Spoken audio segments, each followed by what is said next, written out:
Tell me, what have you learned from playing so many video games? Did you learn how to dodge abilities, training your reaction time? Did you learn how to strategize accordingly, training your intelligence? Or perhaps you've been in so many near-death scenarios that it trained you to be calm under pressure. Did it fuck? I like to believe that investing time into anything can create competency across those endeavors. This is true for anything and simply just how our brain's adaptive systems work. For instance, by getting to create these videos on YouTube, I've learned all sorts of things like writing scripts, talking in front of the mic, video editing, and even YouTube algorithms. By having my own Discord community and coaching people about reducing their stimulant addiction, I've learned all sorts of things about running a side business, adapting to different clients, and enormously increasing my work ethic to try and serve those clients. This is how I've chosen to invest my free time, and these are the benefits I've gotten as a result of this decision. Now, it's not all sunshine and rainbows, however.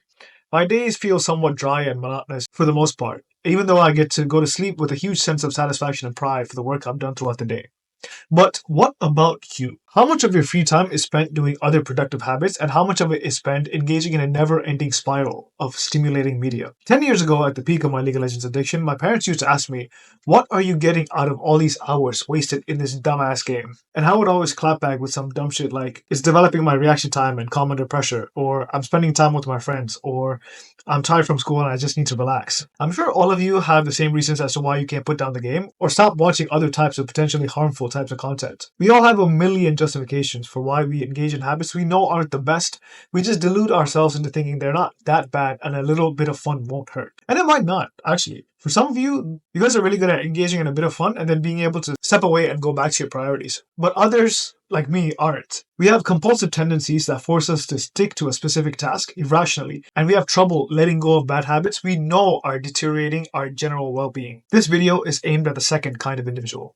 See guys, the notion that video games or any other type of stimulating source of media has had any reasonable amount of positive impact on your lives is largely cope. For all that time you spent trying to get good at a video game, that time could have been invested better into something more beneficial in real life. So here's the thing. Let's use video games as the primary source of entertainment here. You boot up your favorite game and immerse yourself in that universe. That universe is fundamentally different from the one that your real body is in. That's the point of entertainment media, and that's why it's so alluring in the first place, right? All the skills and knowledge you develop in this universe is largely specific to that universe. Your skills in CSing and League of Legends won't really help you land a job in the real world, unless you're like really good at it. Your skills in team fighting in Marvel Rivals won't really help you secure a partner in the real world, unless, again, you're really good at it. And I mean, when I say really good, I mean like you're lucky enough to be talented at this video game, which 99% of us aren't. And not even 99, I mean like 99.99% of us aren't. And my friends, to be really good at something, you either have to invest a lot of time and effort to develop those skills and have some sort of innate affinity towards that thing you're trying to be good at. The reason why I stopped giving out League of Legends advice was that I eventually realized that I didn't have a knack for getting good at video games.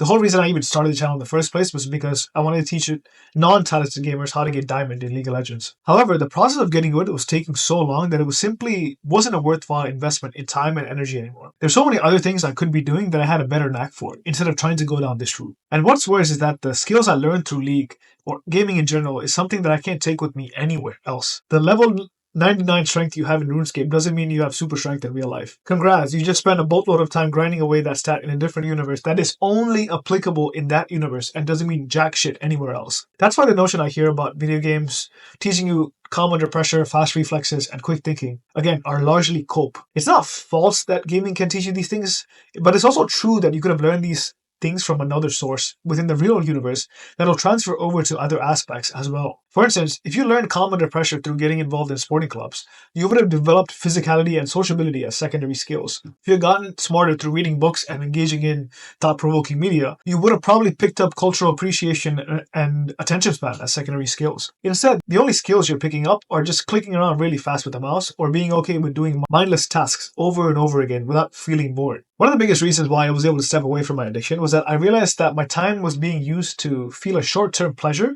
and get good at fucking useless things. The difference from me at 15 and me now at 26 is that I've learned that people are fighting every day simply to survive and pay their bills. I don't know how young or old you guys are watching this video, but if you haven't figured it out already, there's literally a cost to staying alive. Rent, utilities, transportation, all of these cost money. If you're happy to spend away all your time playing video games, then either you're super rich or for someone else to take care of that for you. And you've accepted that this is just the way things are. Instead of training your real life skills to get better at these things, you're probably outsourcing this responsibility to like your primary caregivers and then drowning in video game addiction. This is doubly bad because not only are you a burden on them, you're also growing fucking useless as a result of this repeated behavior. You're not being prepared for how shit the world really is outside of your little comfortable bubble, and that's going to bite you in the ass sooner than you realize. It's pretty harsh, but I'm going to say it. But I think your caregivers that are actively facilitating this lifestyle, even they might be well-intentioned parents for all I care, are actually causing you harm in the long term. They might complain and bitch about your lifestyle, but sometimes, again, parents will let you go on with your bullshit and allow you to keep playing games without even realizing just how bad it can be and how it's fucking up the child.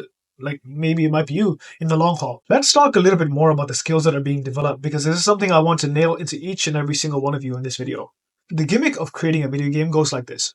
Every human being, adolescent boys in particular, have a natural ambition to strive, compete, and achieve. It's inbuilt within our species, the same as it is for virtually every single animal in the animal kingdom, as a barometer for achievement and forward momentum.